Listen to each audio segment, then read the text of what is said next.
ঈদ ছুটিতে পর্যটকের ঢল, প্রাণ ফিরে পেয়েছে রাঙামাটি।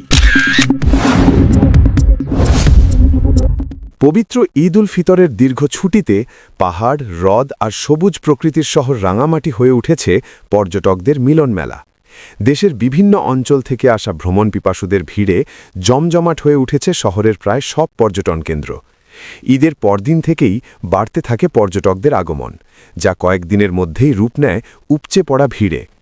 কাপ্তাই হ্রদের শান্ত জল, পাহাড় ঘেরা সবুজ পরিবেশ আর মনোরম আবহাওয়া পর্যটকদের আকৃষ্ট করছে সবচেয়ে বেশি। নৌভ্রমণ, ঝুলন্ত সেতু আর সুবলং ঝর্ণায় দর্শনার্থীদের উপস্থিতি ছিল চোখে পড়ার মতো। এছাড়া পলওয়েল পার্ক সহ অন্যান্য দর্শনীয় স্থানেও ভিড় লক্ষ্য করা গেছে। পরিবার পরিজন নিয়ে ঘুরতে আসা অনেকেই রাঙামাটির প্রাকৃতিক সৌন্দর্যে মুগ্ধতা প্রকাশ করেছেন।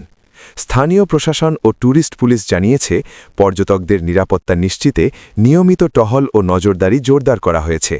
অন্যদিকে পর্যটন সংশ্লিষ্টরা বলছেন, মোটেল কটেজগুলো প্রায় পূর্ণ বুকিং এবং প্রতিদিন বিপুল সংখ্যক দর্শনার্থী বিভিন্ন স্পট ঘুরে দেখছেন। সংশ্লিষ্টদের মতে, ঈদ কেন্দ্রিক এই পর্যটক সমাগম স্থানীয় অর্থনীতি ও ব্যবসা বাণিজ্যে ইতিবাচক প্রভাব ফেলবে। রাঙামাটি আবারও প্রমাণ করল, প্রকৃতিপ্রেমীদের কাছে এটি এক অনন্য।